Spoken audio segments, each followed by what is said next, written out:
1611 mülakat mağduru öğretmenlerden yalnızca biriyim. Bizler 2 senedir bu sürecin içerisindeyiz.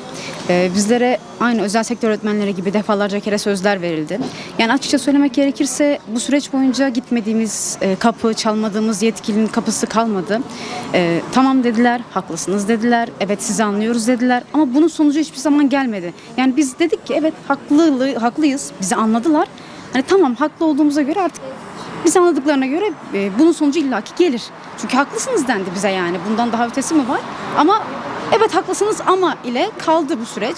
En son işte Sayın Filiz Kılıç, MHP milletvekili Sayın Filiz Kılıç'ın bir kanun teklifi oldu. Ama hala o kanun teklifi Milli Eğitim Bakanlığı'nın önündeki o komisyonda bekletiliyor. Yani tek bir imzaya bağlı aslında bizim hakkımızı alabilmemiz ama maalesef hala bekletiliyoruz. Biz de bu süreçte sürecin en başından beri bize destek veren Özel Sektör Öğretmenleri Sendikası ile beraber birleşmeye ve daha da güçlü bir şekilde ilerlemeye karar verdik. Onlara da sözler verildi taban maaş hakları ile ilgili. Ancak aynı şekilde onlar da defalarca kere kandırıldı ve en son artık son çare açlık grevine karar verildi ve bugün açlık grevinin ikinci sürecindeyiz, günündeyiz. Ve hakkımızı alana kadar da açıkça söylemek gerekirse bırakmayı ve Ankara'yı terk etmeyi düşünmüyoruz. Biz burada özel sektör öğretmenleriyle birlikte büyük bir öğretmen dayanışması, öğretmen mücadelesi başlattık. Çünkü biz mülakat mağduru öğretmenler olarak özel sektördeki düşük ücretli maaşlara tabii tutuluyoruz. Hakkımız verilmediği için. Bu yüzden büyük bir öğretmen dayanışması başlattık burada. İlk gün çok kötü müdahalelere maruz kaldık. Haklı olmamıza rağmen kapalı kapılar ardında hem özel sektör öğretmenlerine hem bizlere evet mağduriyetlerimiz farklı ama muhataplarımız ve aldığımız sözler aynı kişilerden aldığımız sözler var. Büyük bir öğretmen dayanışması, büyük bir öğretmen direnişi başlattık. Özgürlüğümüzün kısıtlanmasından kaynaklı olarak artık zaten gündelik hayatımıza da devam edemediğimiz için bir açlık grevi başlatma kararı aldık. Bizim tek talebimiz kapalı kapılar ardında verilen sözlerin artık basın önünde, medya önünde bu sözlerin tutulması, resmi olarak o imzaların ne gerekiyorsa süreçlerin yapılması haklı olana çünkü bize meclise gidiyoruz haklısınız, sendikalara gidiyoruz haklısınız, bakanlığa gidiyoruz evet haklısınız sizin için yapacağız sürekli ve artık telefonlarımızı bile açmamaya başladılar. Artık madem haklıysak diyoruz biz 2 yıldır mücadele ediyoruz. Özel sektör öğretmenleri keza 4-5 yıldır taban maaş hakkı için ve diğer özlük hakları için mücadele ediyorlar. Öyle hissediyoruz artık. Bir sonuca varalım artık. Yani çünkü biz günlük yaşamımıza da devam edemiyoruz. Zaten yediğimiz, içtiğimizden de hiçbir şey anlamıyoruz. Zaten aldığımız 3 kuruş para ya özel sektöre mahkum ediliyor. Özel sektör öğretmenleri, bizler hakkımızı alana kadar açlık grevimize devam edeceğiz. Buradan tüm eğitim emekçisine, tüm emekçilerin emekçi dayanışmasında destek olmayan tüm vatandaşlarımızı desteğe yanımıza davet ediyoruz. Edebiyat öğretmeniyim. Bizler Ankara'ya 4-5 yılın emeğinin karşılığı olarak, çünkü sendikamız alanda 5 yıldır çeşitli kişilerden, Milli Eğitim Bakanı'ndan, meclisteki birçok yetkiliden, Milli Eğitim Komisyonu'ndan çeşitli sözler aldı. Bizler bu sözler tutulsun diye artık ve öğretmenlik mesleği yaşasın diye emeğimizin karşılığını alabilelim diye Ankara'ya geldik. Özlük haklarımızın da kanunlarla düzenlenmesini olan kanunların, yürürlükte olan kanunların da özel öğretim kurumları tarafından bu kanunlara uyulmadığı için, bu yönetmeliklere uyulmadığı için Milli Eğitim Bakanlığı tarafından denetlenmesi en büyük talebimiz. Özel sektör öğretmenleri sendikasıyla örgütlenmiş, birçok özel okulda, kursta, vakıf üniversitesinde ve rehabilitasyon merkezinde binlerce üye ulaşmış. 10 binlerce üyesinin de gözünü buraya diktiği bir sendika. Bize bu sözler verildi. Bunların hepsinin düzenleneceği sözleri devlet tarafından verildi. Bu bir devlet sözüdür ve sözlerin tutulmadığını görüyoruz geldiğimiz noktada. Burada Ankara'da 3. günümüzdeyiz. Dün de bir açlık grevi ilan edildi. Bunun da 2. günü. Biz haklarımızı almadan buradan gitmeyeceğimizi zaten kararlılıkla söylüyoruz. Buradaki onlarca arkadaşımız, bizleri takip eden, ekranlarından, haberlerinden takip eden ve gönlü öğretmenlerle atan, gönlü öğrencilerle atan, gönlü velilerle atan herkesin buraya dikkat etmesi gerektiğini, bizi izlemesi gerektiğini, bizleri paylaşması gerektiğini söylüyoruz. Bunu rica ediyoruz insanlardan. Çünkü eğitim sadece öğretmenleri de ilgilendirmiyor. Yani sadece buradakilerin sorunu değil bu. Veliler, öğrenciler mutsuz. Tek mutlu olan bizce patronlar. Biz de dolayısıyla eğitimin 3 önemli öznesi öğretmen, öğrenci ve veli. Yani halkın mutlu olması için hepimizin hakları için aslında mücadele ediyoruz. Bizler 5 yıldır Özel Sektör Öğretmenleri Sendikası olarak özel öğretim kurumlarında çalışan öğretmenlerin hakları için mücadele ediyoruz. Bu haklar, bu talepler neler?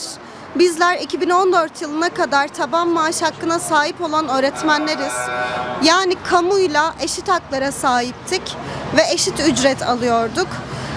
Ama 2014'te bir gecede bu hakkımız elimizden çalındı ve bu hakkımızı geri alabilmek için uğraşıyoruz. Aynı zamanda belirli süreli sözleşmelerle çalışıyoruz. Yani bizler yıl sonu geldiği zaman istifalara zorlanan ve yaz maaşı verilmeyen öğretmenleriz. O yüzden biz belirli süreli sözleşmelerle değil, belirsiz süreli sözleşmelerle çalışmak isteyen öğretmenleriz. Aynı zamanda sendikamız 10 nolu iş koluyla artık üyeliklerini almak zorunda kalıyor. 10 nolu iş koluna mahkum edilmiş durumda. Çünkü 10 nolu iş kolu torba bir iş kolu. Sadece öğretmenlerin değil, 4,5 milyona yakın çalışanın bulunduğu bir iş kolu. Biz bu iş kolundan çıkarak eğitim iş kolunun kurulmasını istiyoruz. Çünkü bizim şu an üye sayımız 12.000 iken 12.000 üye sayısıyla biz aslında toplu iş sözleşmelerine ve toplu görüşmelere yapabiliyorken bizim şu an 45.000 üyeye sahip olmamız gerekiyor ki toplu iş sözleşmelerini yapabilelim, görevlerimizi yerine getirebilelim, sendikal görevlerimizi yapabilelim diye. Fakat bu hakkımız da elimizden alınmış durumda. Aynı zamanda bizler tüm haklar olarak kamu öğretmenleriyle eşit haklara sahip olmak istiyoruz. Aynı zamanda biz 3 gündür buradayız. 5 yıldır mücadele ediyoruz. Bundan önceki yıl yazın yine İstanbul'dan Ankara'ya bir yürüyüş gerçekleştirdik ve sözler aldık. Çalışma Bakanlığı bize bir davette bulundu. Bu davetin içerisinde Milli Eğitim Komisyonu'nun da bulunduğu, işveren derneklerinin de bulunduğu bir toplantı düzenlenecekti.